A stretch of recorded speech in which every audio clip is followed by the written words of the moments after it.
Во петокот, кога помина ратификацијата на договорот во грчкиот парламент, морам да признам дека имав чувство на олеснување.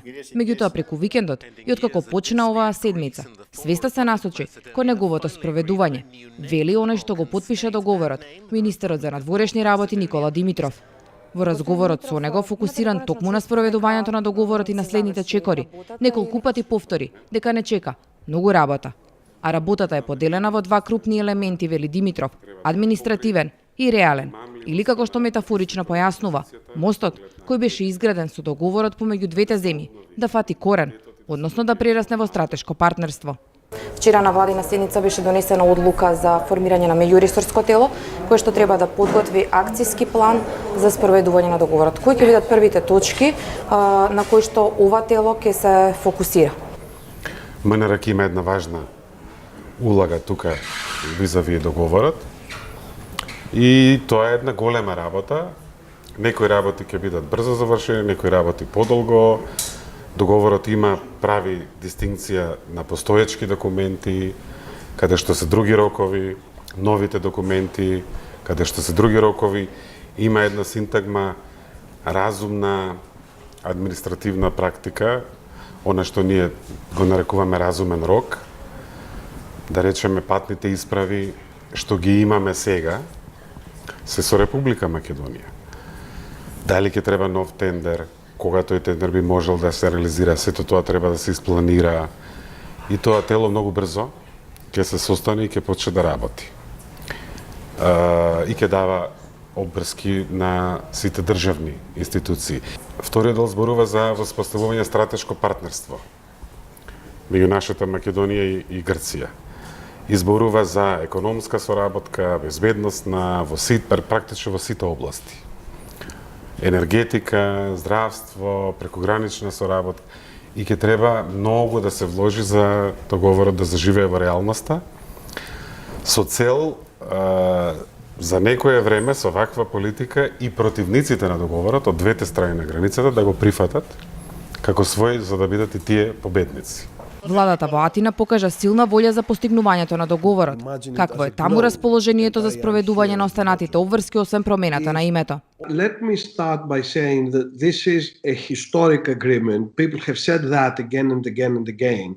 But I think for those of us who observe what is happening not just in the Balkans but also in the wider European field and internationally, the agreement is in terms of political collaboration, in terms of economic collaboration, in terms of the wider cultural field, something quite unique. Because what transpired in this agreement was that the two sides showed that they respect the dignity of each other. This was the main achievement of this hard negotiation of this agreement, and I think in that sense, it creates a huge model for future such negotiations, both in our neighborhood. We have first to explain to people what this agreement really means. I have been giving talks all over Greece, particularly in northern Greece, about this agreement. And what is very clear is that certainly on our side, the extreme nationalists have created a totally false idea about what this agreement is. And once you start explaining to people by reading the clauses of the agreement, by explaining the spirit behind it, that then they come around and of course agree with you. Because at the end of the day, arguments can win emotions, even when emotions are extremely high. And they are running high because of course nationalism in our part of the world is a very strong force which has helped create nations, but it has also hugely catastrophic consequences, particularly in former Yugoslavia only 30 years ago when we had all these wars. So we have, first of all, to explain to people and to go out of our way. We sit in our capital cities, in our universities, in our big lecture halls and assume that people understand the way we do. Првиот елемент, административната промена на името е дел од Уставниот закон за спроведување на уставните амандмани. 5 години за промена на документите, за меѓународна кореспонденција и исто толку време за усогласување на името Република Северна Македонија во документите за внатрешна употреба, но од отворање на конкретно поглавје во процесот на пристапните преговори за членство во Европската Унија. Your country will be applying to join the European Union, and of course Greece will be supporting you. But we have been members of the Union for many decades, and therefore you will need some technical advice. I think it is important that the expertise that exists on the Greek side, is being passed on to help with the difficult chapters like the rule of law, like trade, like the corruption and so on. People very fast realize that there is nothing really dividing us. It is politicians perhaps, it is some people in the media who create this sense of division. А времето на чекање во чекалниците на НАТО и на ЕУ е веќе предолго, смета министерот. Датумот 8 февруари за ратификација на протоколот за пристапување на земјава во Северноатланската алијанса е реален, вели тој, но се уште не е потврден.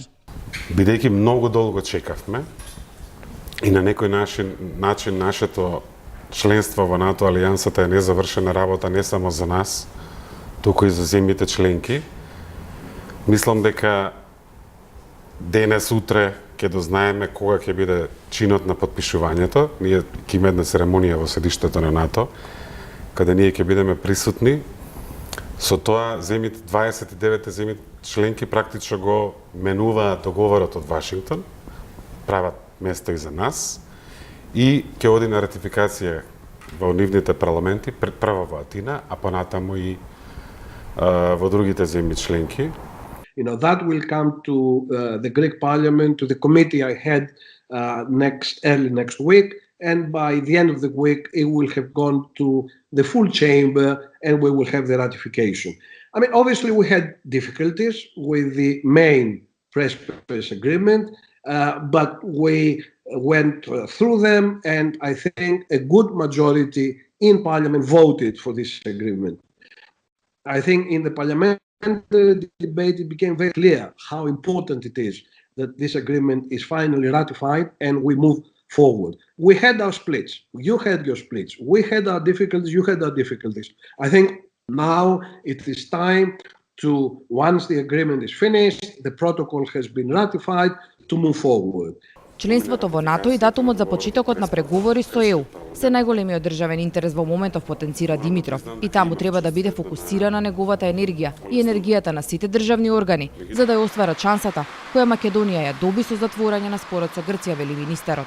Председателските во моментов треба да бидат единствените избори оваа пролет, бидејќи државниот интерес натежнува во споредба со примамливоста на повикот на опозицијата за обновување на легитимитетот, како што покажуваат анкетите. Искрено, вие дали мислите дека земја во моментов треба да се фокусира на реформите или имаме време и за предвремени избори кои што се најавуваат одоколу? Председателските може ли да не закочат, но Даниелсон, директорот на директоратот за проширување, рече дека предвремените па целосно може да не тргнат од патот на реформската агенда. Што би препорачале вие како еден од клучните министри во владата во овој период? Мислам дека треба да се фокусираме на реформите. Ние оваа шанса ја чекаме многу долго време. Во чекалната на ЕУ сме од 2005 година, како земја кандидат. Преголем е влогот и државниот интерес, мислам дека налага да дадеме се од себе, да го фатиме возот.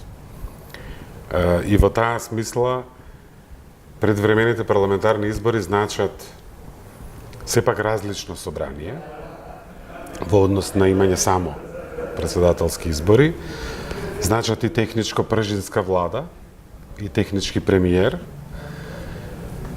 што во политичка смисла сепак ќе биде дистракција од фокусот врз реформите. Немаме многу време.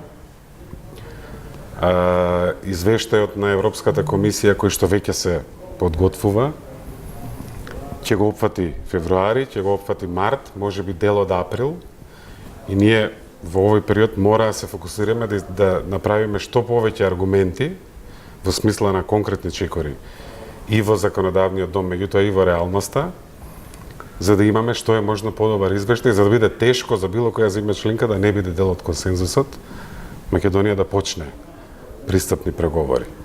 На самитот на министри лани во јуни земјите членки имаа силни причини, а не изговори за да имаат дилеми околу датумот за преговори.